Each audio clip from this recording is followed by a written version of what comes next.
രാജാവിന്റെ കുടുംബവും സ്വീകരിച്ച ഉദാത്തമായ സൗഹൃദത്തിന്റെ പാരമ്പര്യത്തിലായിരുന്നു എന്ന് നമുക്ക് ചരിത്രത്തിലൂടെ മനസ്സിലാക്കുവാൻ കഴിയും. പിന്നീട് കേരളത്തിന്റെ ഓരോ ഘട്ടങ്ങളിലും ഈ പാരമ്പര്യത്തിന്റെ ഉദാത്തമായ സവിശേഷമായ നന്മകൾ നിലനിർത്തുന്നതായാണ് നമുക്ക് കാണുവാൻ കഴിയുന്നത്.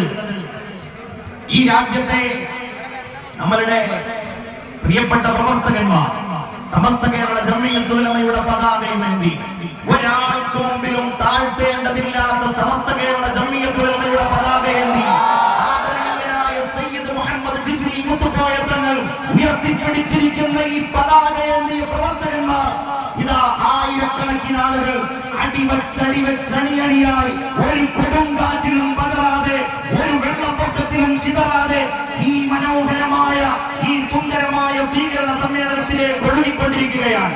ഏതാനും സമയത്തിനകം നമ്മുടെ അജയ്യനായ നേതൃത്വം ഈ കേരളത്തിന്റെ മണ്ണിനെ ഇളക്കി മറിച്ചുകൊണ്ട് ഈ രാജ്യത്തെ സൗഹൃദ അന്തരീക്ഷത്തെ ഉയർത്തിപ്പിടിച്ചുകൊണ്ട് സമസ്ത കേരള ജംഇയ്യത്തുൽ ഉലമയുടെ ആദർശ മുന്നേറ്റത്തെ വിളംബരം ചെയ്തുകൊണ്ട് ഈ നാടൊട്ടും ഇളക്കി മറിച്ച് ഈ ശതാബ്ദി സന്ദേശ ജാഥയ്ക്ക് നേതൃത്വം നൽകുന്ന സയ്യിദ് മുഹമ്മദ് ജിഫ്രി മുത്തുക്കോയ തങ്ങൾ ഏതാനും സമയത്തിനകം നമ്മുടെ ഈ സദസ്സിലേക്ക് എത്തിച്ചേരും.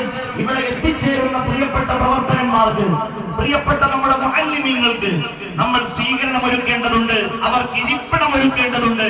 സമസ്ത കേരള ജംഇയ്യത്തുൽ ഉലമയുടെ ഏതെങ്കിലും ഒരു ഘടകത്തിന്റെ, ഏതെങ്കിലും ഒരു പ്രാദേശികമായ സംവിധാനത്തിന്റെ സമ്മേളനത്തിന് ആതിഥേയത്വം ഒരുക്കാൻ പോലുമുള്ള സ്ഥല സൗകര്യം നമുക്ക് കാണാൻ സാധിക്കുന്നില്ല എങ്കിൽ അതിനേക്കാൾ ജനലക്ഷങ്ങൾ ഒരുമിച്ച് കൂടുന്ന കാസർഗോഡിലെ സമസ്ത കേരള ജംഇയ്യത്തുൽ ഉലമയുടെ സുന്ദരമായ 100ാം വാർഷിക സമാപന സമ്മേളനത്തെ നമുക്ക് ഓരോരുത്തർക്കും ഇതിഹാസമായി, ചരിത്രമായി തന്നെ നോക്കിക്കാണാൻ കഴിയും എന്നാണ് ഈ സന്ദർഭത്തിൽ ഓർമ്മപ്പെടുത്തുവാനുള്ളത്.